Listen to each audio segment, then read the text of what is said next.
They said the warehouse had character. Turns out, its character was trying to erase you. Welcome to Blackwell Logistics, a hulking brick building by the Boston docks, where the history isn't just in the walls. It's lurking in the shadows. My name is Noah Mitchell, an ex-Navy man looking for solid ground. Instead, I found myself living by 3 strange rules just to stay alive on the night shift. What's the creepiest job you've ever had? Tell me in the comments below, and if you're brave enough to step onto the floor after dark, subscribe to Night Creepypasta Rules and ring that bell. Because at Blackwell, the past isn't dead. It's just waiting to replace you. The shift begins now. They told me the warehouse had character. Turns out, its character is trying to kill you. Blackwell Logistics wasn't just old. It felt ancient, even by Boston standards. A hulking brick behemoth squatting by the docks, its windows dark and vacant like empty eye sockets. The air outside smelled of salt, exhaust fumes, and the distant, damp rot of the harbor. Inside, it was a different kind of decay. A dry, metallic scent, like rust and old dust, mixed with something stale and chemical. The place hummed with a low, resonant vibration that seemed to sink into your bones, a constant reminder of its 100-year history as a wartime manufacturing plant. My name is Noah Mitchell, ex-Navy, spent 5 years staring at the vast, indifferent ocean. Thought I'd seen emptiness. This place, it felt emptier somehow. A different kind of void. I was looking for solid ground. A place to just be, away from the rocking deck, the smell of brine and diesel, and the ghosts of things I couldn't change. A warehouse job in Boston felt like the opposite of all that. Stable, predictable, safe. I was wrong. Margaret Chen was the operations manager, sharp, efficient, and moved with a calculated precision that bordered on unnerving. Her office was sterile, a bubble of modernity in the decaying heart of the building. She didn't waste time on pleasantries. Mr. Mitchell, she said, her voice cool and clear. Welcome to Blackwell Logistics. Your background indicates a capacity for discipline and adherence to protocol.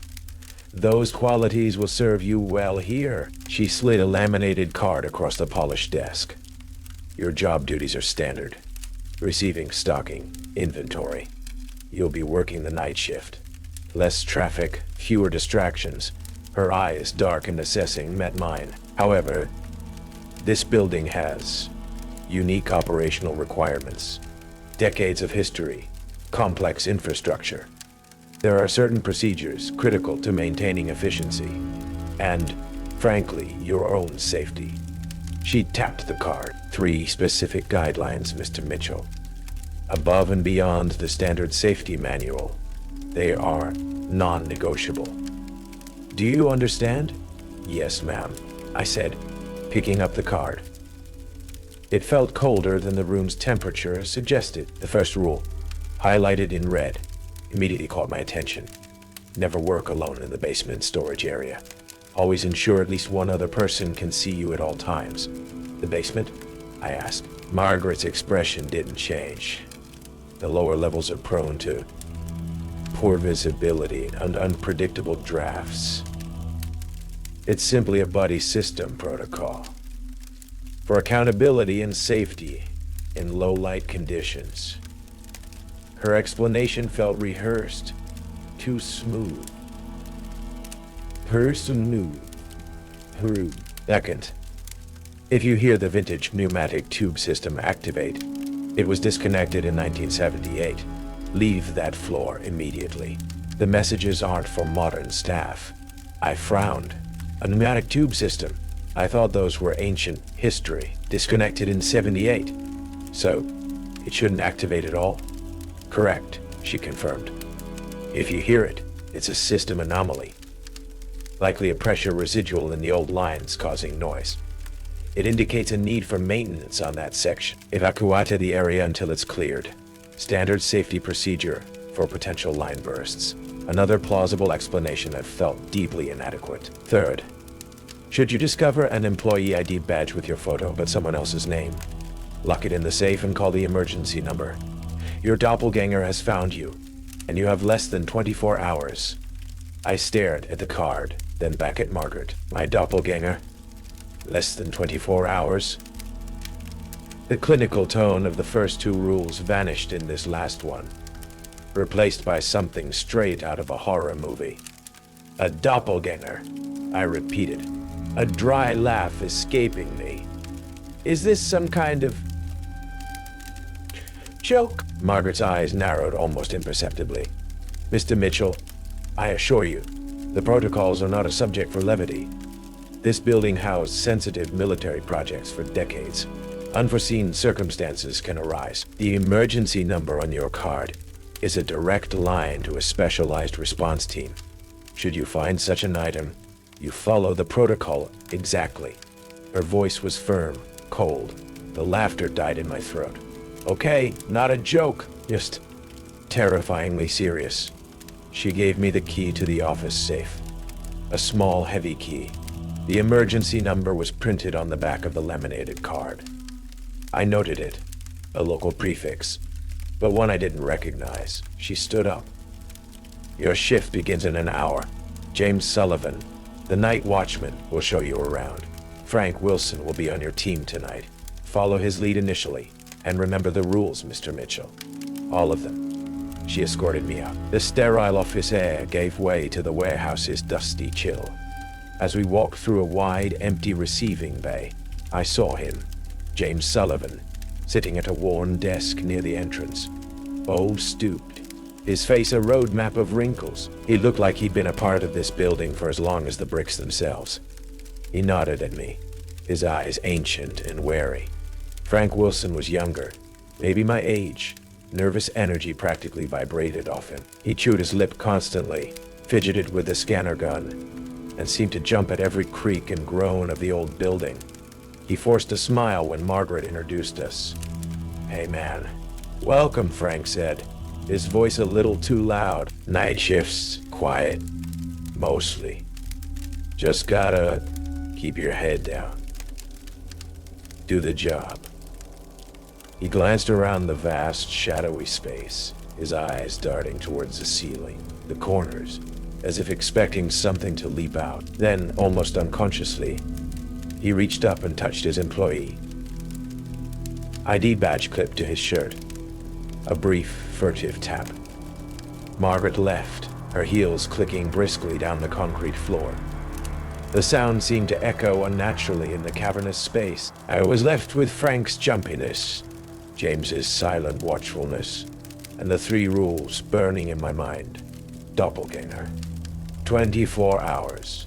Pneumatic tubes from 1978.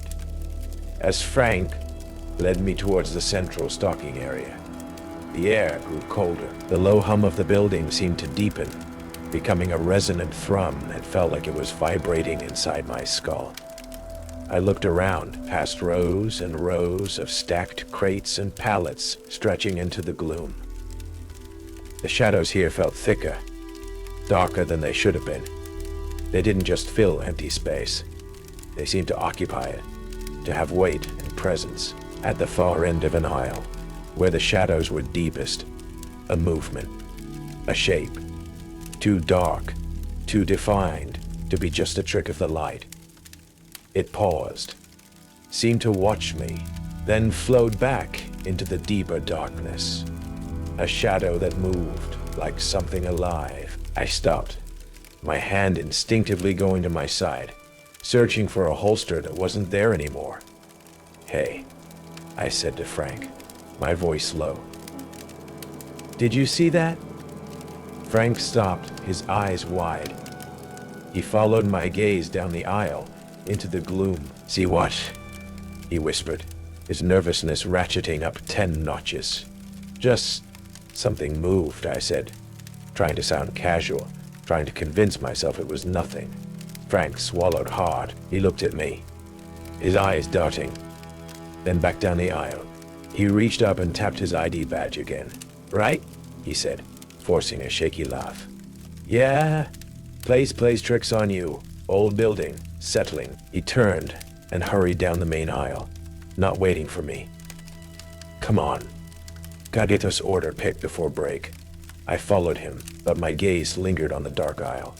The shadow was gone, but the feeling of being watched remained. Deep in the heart of Blackwell logistics, where the rules were strange, and the shadows seemed to have a life of their own. My first night had just begun. The initial shock of the rules and the moving shadow began to wear off, replaced by the grinding routine of the night shift.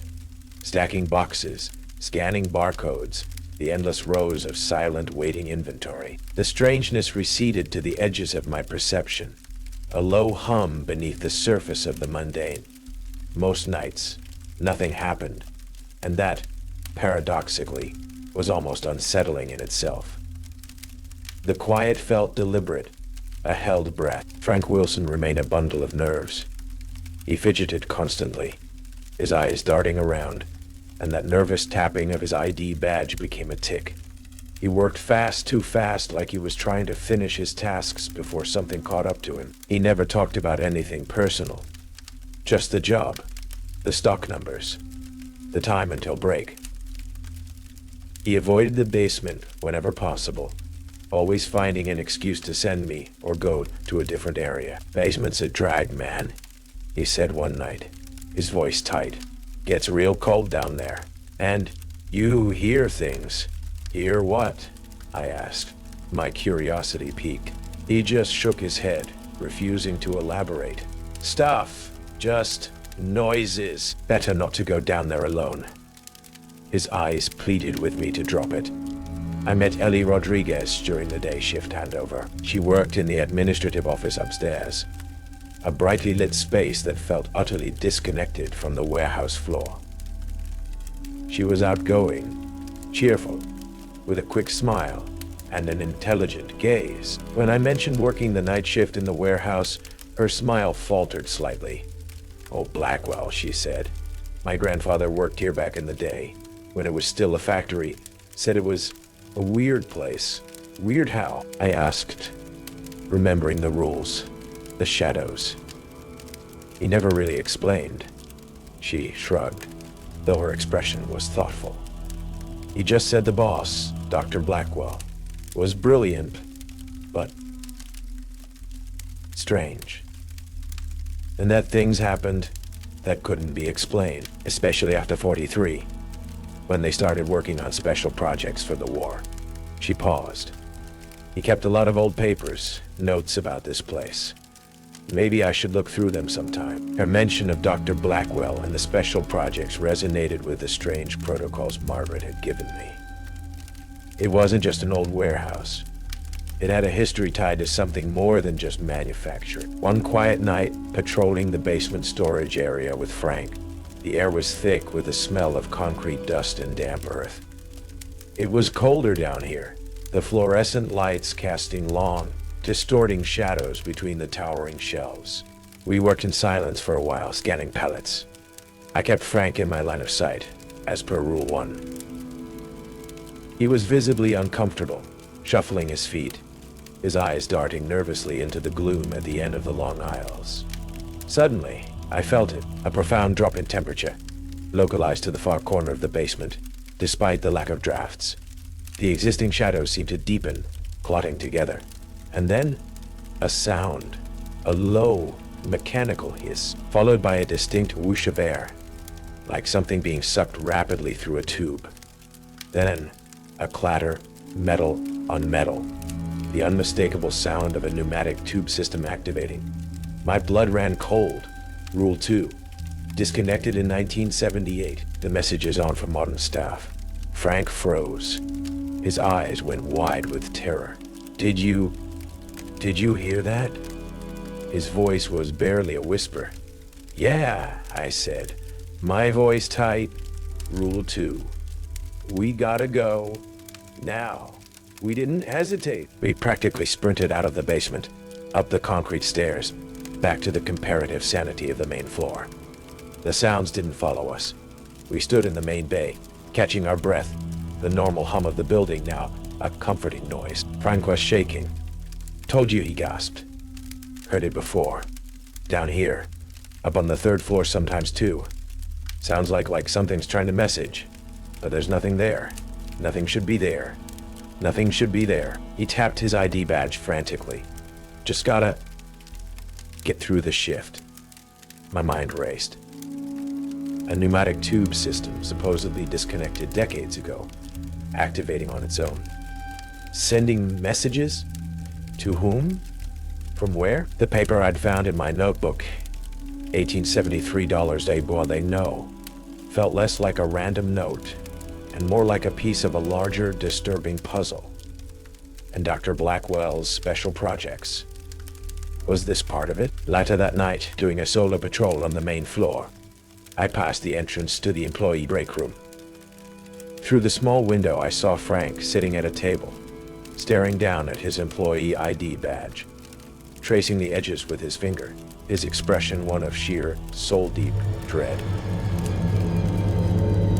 Frank's anxiety became a palpable presence on our shift. He spoke less and less, his eyes hollowed out by lack of sleep and pervasive fear.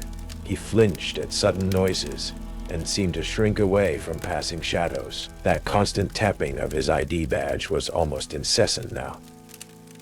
He looked like a man being hunted.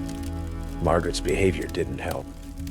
She was rarely seen on the night shift, but when she was, her interactions were brief and chillingly detached. She moved through the warehouse like she owned the air itself, observing everything with those cold, assessing eyes. Any attempts to bring up the weird occurrences, the tube system, the shadows, Frank's state, were met with calm, dismissive explanations about old buildings, stress, or system anomalies.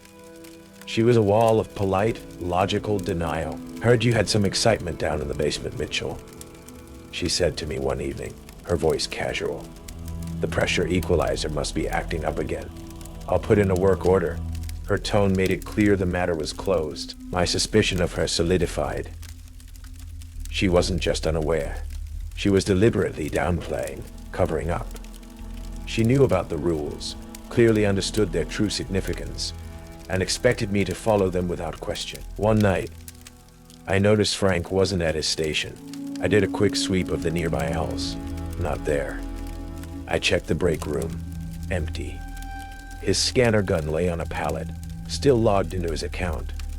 He wasn't the type to just walk off the job. I felt a knot of dread tighten in my stomach. Something was wrong. Very wrong. I radioed James in security. Sullivan, have you seen Frank Wilson? There was a long pause, filled only by static and the building's low hum. Then James's voice, low and shaky. Frank? No. Ain't seen him since break. Another pause. You check his locker. His locker was on the main floor, near the time clock. I went there, my footsteps loud in the quiet warehouse. It was a standard metal locker. The latch was slightly ajar. I pulled it open. Inside, amidst a spare change of clothes and an old lunchbox, was a small, flat object lying face up. An employee badge, not Frank's. But the photo, it was Frank's face. Gaunt, terrified, but definitely Frank. And the name under the photo, not Frank Wilson. The name was Arthur Jenkins. My blood ran cold. An ID badge, my photo, but someone else's name. Rule 3, my doppelganger. But this wasn't my photo. It was Frank's. So this wasn't my doppelganger. It was Frank's. And the rule said, your doppelganger has found you, and you have less than 24 hours. If Frank's doppelganger had found him, and I was holding the evidence, had Frank's 24 hours already run out? Had his fear been justified? The implication was horrifying. My doppelganger could be here, in this building, looking for me. And if I found an ID with my photo, my time would start ticking down. I remembered the moving shadow I'd seen my first night, the feeling of being watched. Frank's paranoia. It wasn't madness, it was anticipation. I held the badge, the plastic unnaturally cold against my fingertips. Arthur Jenkins. Who was that? Another employee from the past? Or a name from another reality? I went back to the security office, my hand trembling slightly. James was there, his eyes wide behind his thick glasses. I showed him the badge. He paled further, his gaze fixed on Frank's terrified face under a stranger's name. "Oh, God," he whispered, his voice raspy. "Another one, just like before." Like before, I pressed. "Sullivan, what the hell is going on in this building?" He looked away, shaking his head. Can't say. Noah, signed papers, promised. But it's the building. It takes folks, changes them, or replaces them." He looked at me, fear in his eyes. "You found that badge. Yours could be next. You gotta follow that rule. Get it in the safe. Call the number. Maybe it buys you time." His words, combined with the rule, added a new chilling layer. It wasn't just a doppelganger finding you. It was finding its badge. As if the discovery itself was the trigger, the final step in some twisted game. I looked at the ID badge again. Arthur Jenkins. My mind went back to Elena. Her grandfather, Dr. Blackwell. 1978. The year the tube stopped. The year Blackwell supposedly died. The year the other Margaret Chen arrived. I knew I had to tell Elena about this. She was researching the history. Maybe the name Arthur Jenkins meant something. Maybe the date 1978 wasn't just random. Maybe there was a connection between the tubes, the doppelgangers, and Dr. Blackwell's special projects. My 24 hours hadn't started yet, but they could at any moment. I needed answers fast, and I had a terrifying feeling I was about to get them. Before I left the office, James Sullivan looked at me with a look of grim resignation. "He's gone, Noah. Frank's gone. Or someone else is wearing his skin now." Frank Wilson wasn't seen again. The official story from Margaret was that he'd taken an extended leave. The staff didn't talk about it, but a nervous tension settled over the remaining night crew. Their eyes darted to each other, then to their ID badges. The fear was contagious. I contacted Elena, my voice tight as I recounted finding Frank's doppelganger badge and James's cryptic warnings. She was shocked but not entirely surprised. "My grandfather's notes. He mentioned things like this," she said, her voice hushed over the phone. "People changing, becoming different. He called them echoes from the other side." "Other side?" I asked. "Dimensions," she explained. "Parallel realities." Dr. Blackwell wasn't just making weapons. He was trying to open doorways. He believed this building, built on certain geological lines, was a nexus point. A place where the veil was thin. He built that pneumatic tube system not just for messages, but to send and receive something else. Information. Or maybe samples. Samples. Of what? Or of whom? She promised to dig deeper into her grandfather's archives, looking for any mention of Arthur Jenkins, the year 1978, or the echoes. Meanwhile, I stuck to my job, but every step felt like walking through a minefield. I deposited Frank's badge in the safe, the metal cold and solid against my skin, a symbol of a terrifying truth locked away. That night, during a routine patrol, I had to pass by the old pneumatic tube system, terminus, on the 3rd floor. It was a network of brass pipes and junctions running along the ceiling, terminating in a circular opening with a hinged door. The whole thing looking like a steampunk relic. It was supposed to be dead, but as I walked past, I felt a chill. The air around the terminus felt colder, somehow thinner. And then, a low mechanical whine began like a pump, activating somewhere deep within the building. It grew louder, followed by the distinct whoosh, clatter, bang of the system coming to life. Rule of 2. Leave the floor. Immediately, my instincts screamed at me to run.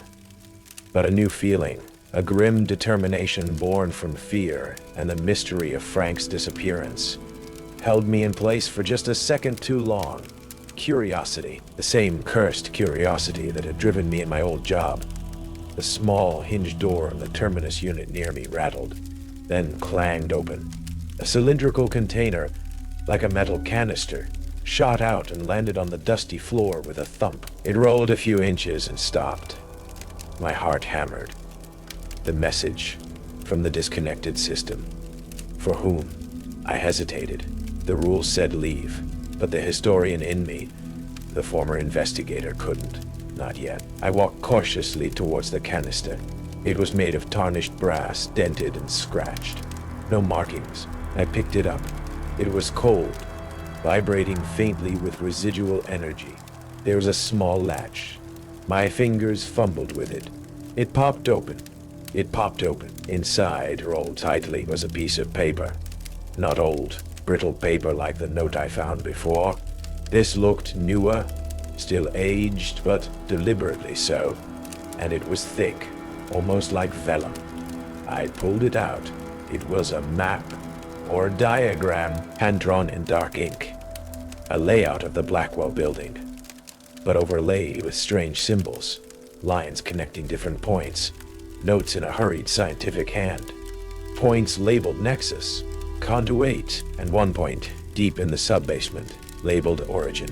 1943. My blood ran cold. 1943. The year of Blackwell's special projects. The year he opened the doorway. The original wound in reality, and then I saw the signature at the bottom of the diagram. Not Dr. Blackwell's name, but his initials, HB, and beside them, another set of initials, written in a different hand, MCMC, Margaret Chen. A cold dread settled over me, heavier than anything I'd felt before. This wasn't just old residual noise. The system was still active, and someone was still using it, sending messages. Maps, instructions, from where and to whom. I stuffed the diagram into my pocket. The tubes fell silent again, the whine dying down. The air returned to its normal dusty chill, but the silence felt different now. It felt like the pause between heartbeats. I knew I needed to get this to Alina. Now, the timeline was getting tighter. 24 hours, Frank's badge, the map, Margaret's initials. It was all connected, and I had a terrible feeling Margaret Chen wasn't just a distant, cold manager. She was at the center of it all, and the time to hide and follow the rules was over. It was time to find out the truth. As I hurried off the third floor, the diagram in my pocket felt like it was burning against my leg, a blueprint for a reality I never wanted to know. The diagram felt like a live wire in my pocket, a blueprint for a reality I was only beginning to grasp. HB and MC together, Dr. Harold Blackwell and Margaret Chen, decades apart, but connected by this building, by the tubes, by whatever terrifying project they were engaged in. And the 24-hour clock on my own potential doppelganger discovery was ticking, though I didn't know when it had started. I needed to find Elena. Now. I found her in the small administrative office upstairs. She was surrounded by stacks of old boxes, papers spilling out, her grandfather's archives. The air here was less oppressive than the warehouse floor, smelling of old paper and dust. But the diagram I pulled from my pocket seemed to bring the warehouse's strange energy with it. "Look," I said, spreading the diagram on a cluttered desk. "I got this from the tube system on the third floor tonight, after it activated." Elena's eyes widened as she studied it. "This is incredible. It's a map of the building, but overlaid with something else. Energy lines, coordinates, and these initials." She pointed to the bottom. "HB, that's definitely my grandfather, Harold Blackwell. But MC? Margaret Chen," I said, the name feeling like ash on my tongue. Her initials were on the tubes, and she's the one who gave me those rules. The one covering everything up. Elena's gaze sharpened. Margaret Chen? The manager? But my grandfather's notes say the experiments with the tubes, the really dangerous ones, ended in '78, the same year he disappeared. The same year the system was supposedly shut down. The same year Margaret Chen first appeared at Blackwell Logistics as a junior clerk. A horrifying connection clicked into place. She didn't just appear, I said, the words chilling me. She arrived. Through the system. She's not the original Margaret Chen. She's an echo. A doppelganger. The first one. The thought settled like a block of ice in my gut. The calm, professional manager was a creature from another reality. Here since 1978. Waiting, planning. Elena scrambled through a box of papers, pulling out a brittle newspaper clipping. Here, the incident in 1978. Officially, a structural collapse and electrical fire. But the local paper mentions unexplained phenomena, missing personnel, and how the original Margaret Chen, a young clerk, was among those never found. A few weeks later, this Margaret Chen shows up, hired externally, no prior connection to Blackwell, rises through the ranks like a rocket, always calm, always in control. It wasn't just a doppelganger looking for me. It was a doppelganger who was running the place. A doppelganger who had been here for decades. Orchestrating what? The diagram showed a concentration of lines and symbols in the sub-basement, labeled Origin. 1943, that's where he started it, I said, pointing. In 43, a nexus point. He opened a door, and in '78, something big came through. Margaret, and maybe others. My grandfather was trying to control it. Elena added, looking at other notes. He built the rules into the system, into the building itself, almost like a failsafe. The pneumatic tubes, the basement isolation, the ID badge protocol. They weren't just rules for employees. They were rules for the echoes, ways to manage them, contain them, or identify when one had breached the veil. The rule about the ID badge. Your doppelganger has found you. It wasn't just a discovery. It was a declaration. The moment you found its badge with your face, it knew you knew. And the countdown began. Frank found his doppelganger's badge. And now Frank was gone. A sudden thought hit me. Frank's badge. The one I put in the safe. The one I put in the safe. We raced down to the security office. James was asleep in his chair. The rhythmic sound of his breathing a fragile comfort in the tense silence. The safe was small, bolted to the floor. My hands fumbled with the key Margaret had given me. It clicked open. Inside, on a small shelf, sat Frank's doppelganger badge. Arthur Jenkins, his terrified face, stared up at me. But something was wrong. The photo, it was shifting. Subtle at first. A slight blur around the edges, then more pronounced. The features of Frank Wilson, Arthur Jenkins, began to ripple, to distort. His eyes seemed to deepen, to become hollower.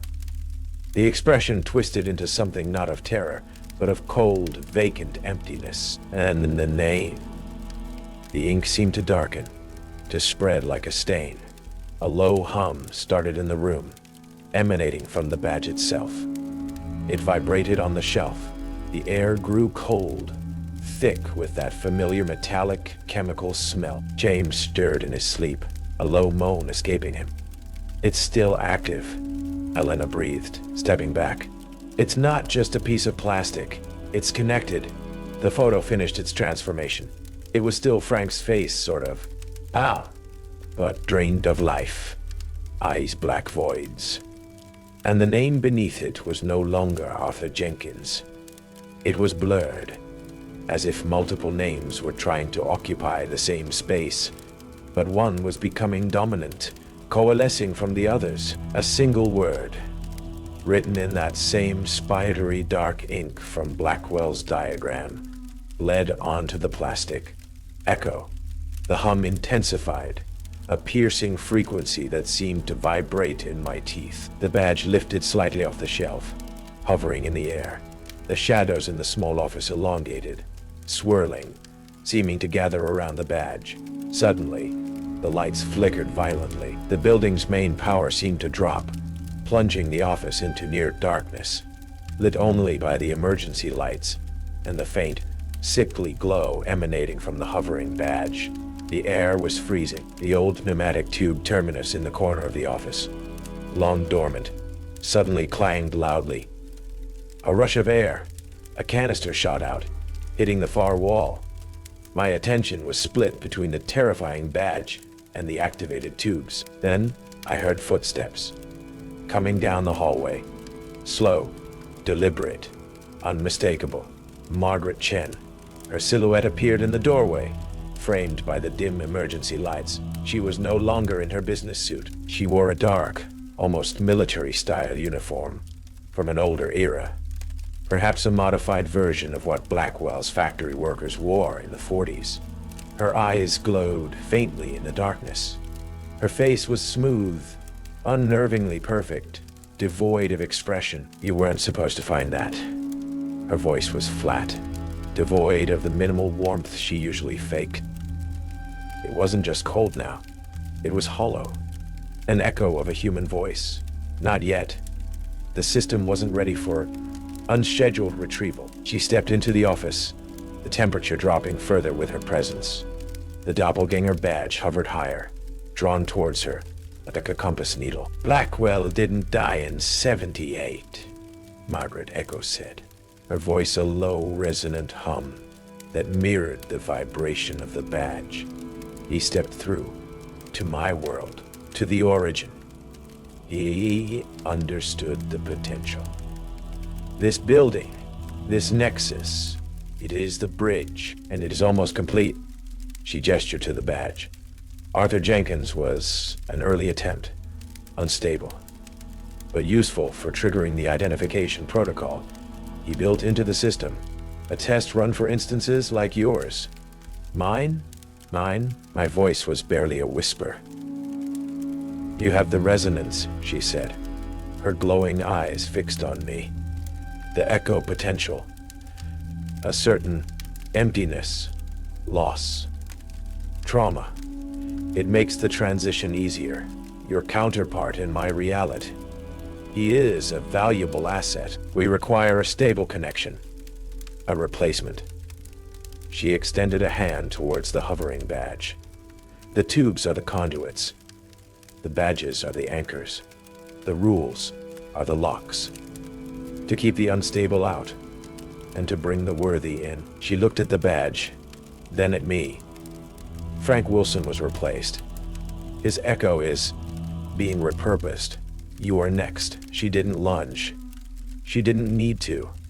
The air itself seemed to solidify, pressing in on us. Shadows detached from the walls, writhing shapes that reached out with silent, grasping tendrils. The low hum of the building intensified, a roar now, like a million voices whispering just below the threshold of hearing. The smell of metal, dust and decay became suffocating. You can't stop it, Margaret, Echo said, her voice layering with others, a chorus of cold, perfect voices. The merge is inevitable. The worlds will align, and this reality will be replaced by ours, a cleaner, more ordered world. Your imperfections will be removed. James woke with a strangled cry, scrambling back against the wall, eyes wide with terror, seeing the horrors unleashed in his little office. Panic flared, but beneath it, the old Navy training kicked in. Assess the threat. Find an exit. Assess the threat. Use the environment. Margaret, the badge, the tubes, the shadows, they were all connected. They were all connected. The rules. The rule about the tubes.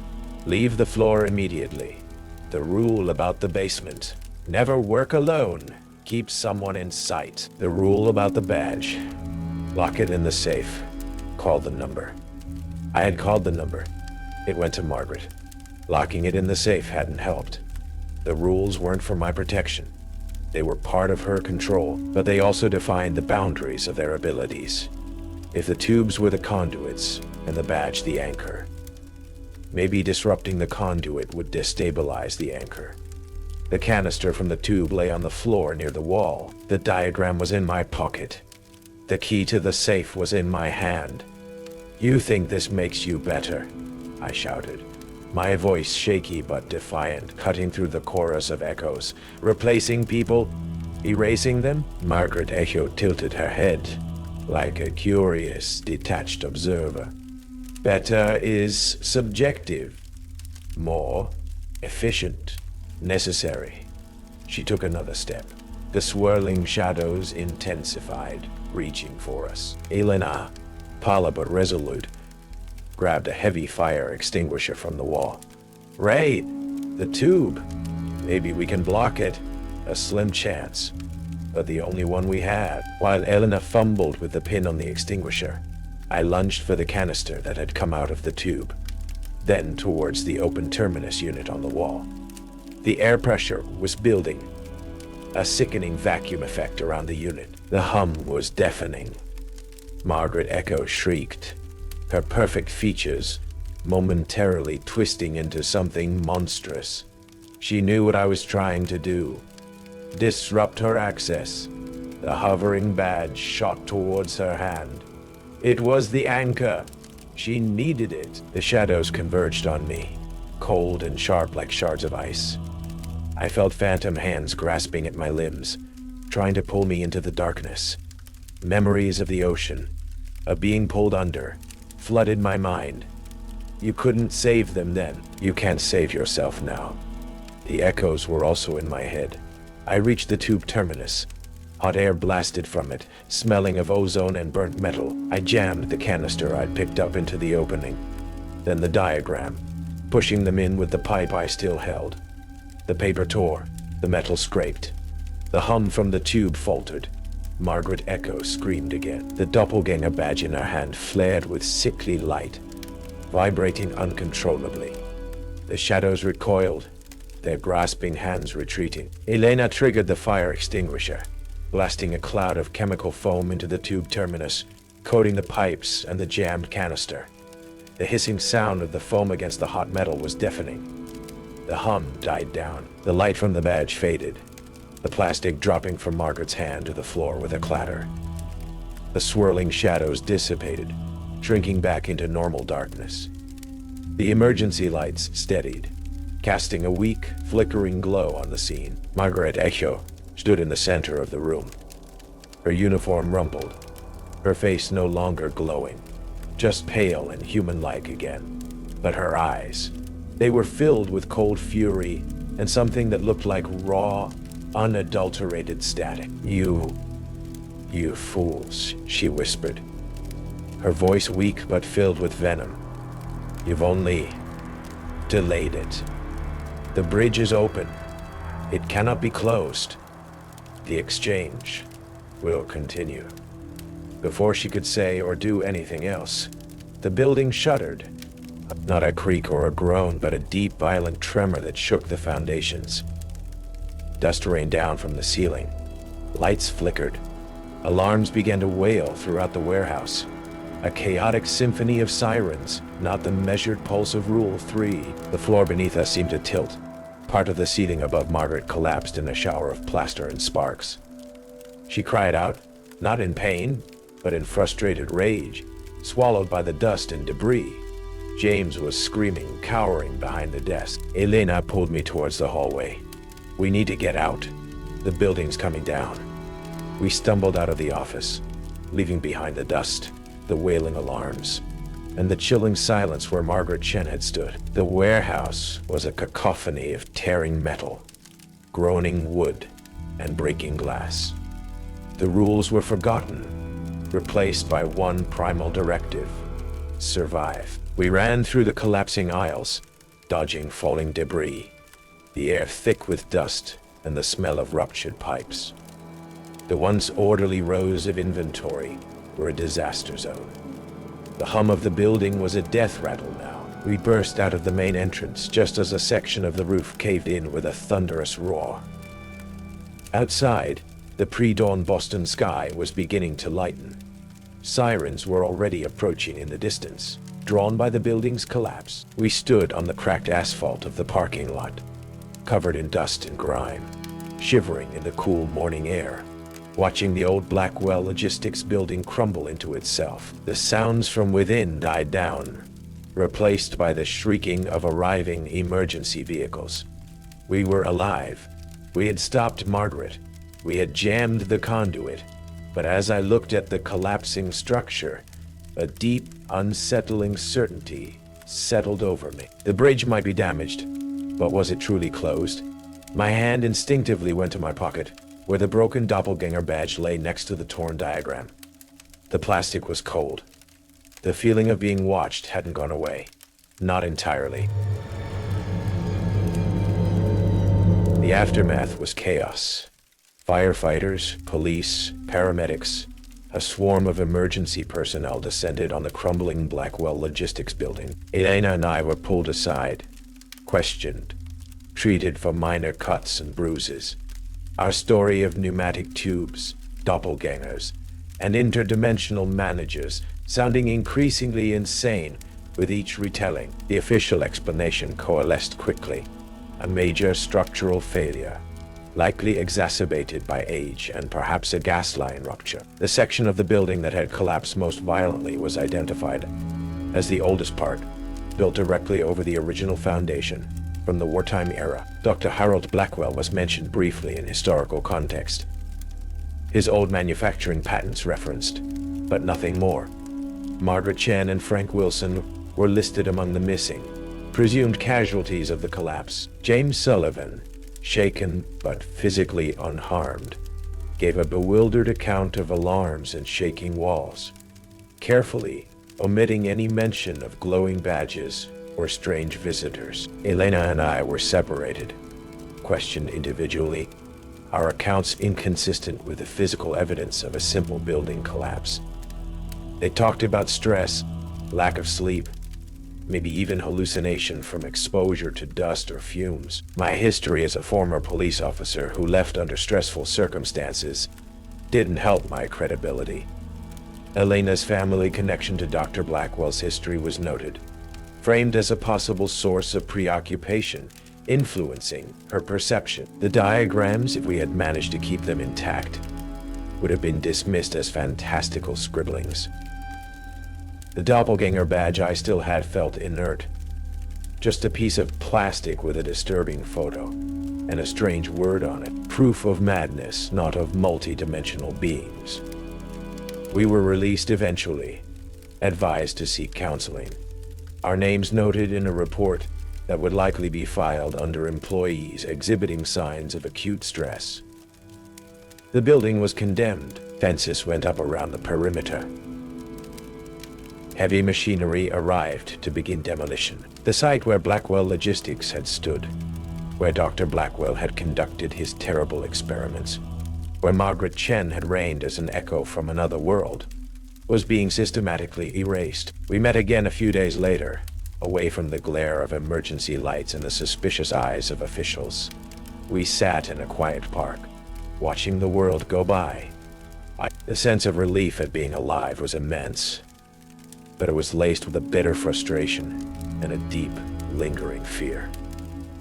They don't believe us, Elena stated, stating the obvious. They can't, I replied. How could they? It sounds crazy even to us sometimes. She nodded, looking out at the city skyline. My grandfather, he tried to contain it, and then Margaret tried to control it. Now, it's just buried. Hoped, but not gone. That was the thought that kept me awake at night. We had stopped Margaret. We had jammed that specific conduit in that specific building. But the origin, 1943, was deep underground, the nexus point. Blackwell's work wasn't just confined to the structure above ground. It was in the earth itself. We talked about what we should do next. Try harder to get the story out. Find anyone who would listen. The more we discussed it, the more futile it seemed. Without tangible, irrefutable evidence, we were just two people with a shared delusion born from trauma. Elena decided she needed space. The history, The building, her grandfather's legacy, it was too much too close. She planned to move away from Boston, process everything, try to find a new normal. "What about you, Ray?" she asked, her eyes full of concern. "What will you do?" I didn't have an answer. My old life was gone. The stability I sought here had dissolved into interdimensional horror. I had survived, but I didn't feel whole. A part of me felt exposed, changed, like I had glimpsed something I couldn't unsee, touched something that couldn't be washed off. I still had Frank's doppelganger badge. I hadn't given it to the police. It felt wrong, like handing over a piece of Frank himself, or maybe a piece of the truth. It lay hidden in my cheap motel room. I don't know, I admitted. Just try to keep going. Stay alert. She nodded, a sad smile on her face. We said our goodbyes, promising to stay in touch, though we both knew the distance and the weight of our shared secret might make that difficult. I watched her go, another person leaving my life, another connection frayed by the echoes of Blackwell. I was alone again. The building was gone. The rules were obsolete, but the feeling of being watched, it lingered, not just in the shadows, but in the peripheral vision, in the sudden,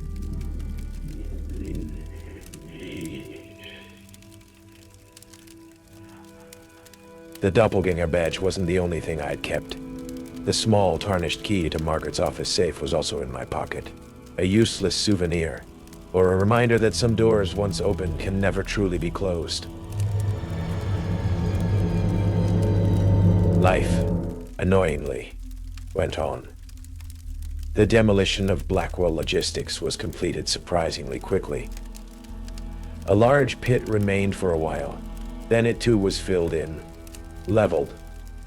Plans for a new commercial complex were announced. The scar on the landscape would soon be covered by concrete and steel, erasing any physical trace of the history buried beneath. Elena moved, and our calls became less frequent, shorter. She was trying to build a new life, she said. Put the past behind her. I understood. Some things are too heavy to carry with you. For me, putting it behind me felt impossible. The memories of the warehouse, the sounds, the smells, the sheer wrongness of it all were seared into my mind. The silence after the alarms died down in the collapsing building was still the loudest thing I heard. I tried to get a new job, something simple, predictable. But sitting in sterile offices talking to normal people felt alien. I found myself constantly scanning the room, checking exits, watching faces for that subtle shift, that flicker in the eyes that marked an echo. I saw them everywhere, or thought I did. A cashier with an unnervingly perfect smile, a bus driver whose movements were slightly too precise, a reflection in a shop window that seemed to linger after I had passed. Paranoia, or something else. The doppelganger badge from Frank's locker still sat in the drawer of my motel room desk. I hadn't given it to the police. It felt wrong, like handing over a piece of Frank himself, or maybe a piece of the truth. I'd look at it sometimes. The plastic felt normal now. The image of Frank's twisted face under the word echo no longer glowed. It just was, a chilling artifact.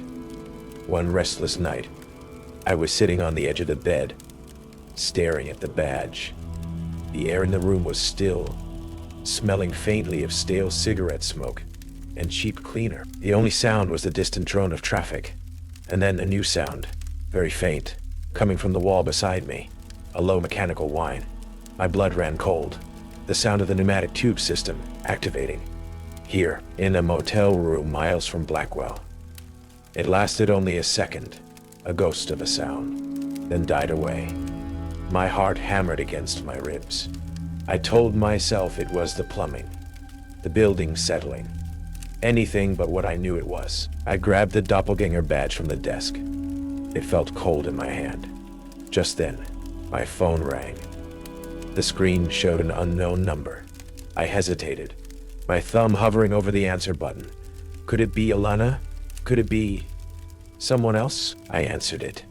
Only static, the soft rushing sound of white noise. I held the phone to my ear, listening intently. And then, very, very faintly, buried beneath the static, I heard it. A sound like metal scraping on metal, and then the distinct soft whoosh of air moving through a confined space, like a message being sent or received.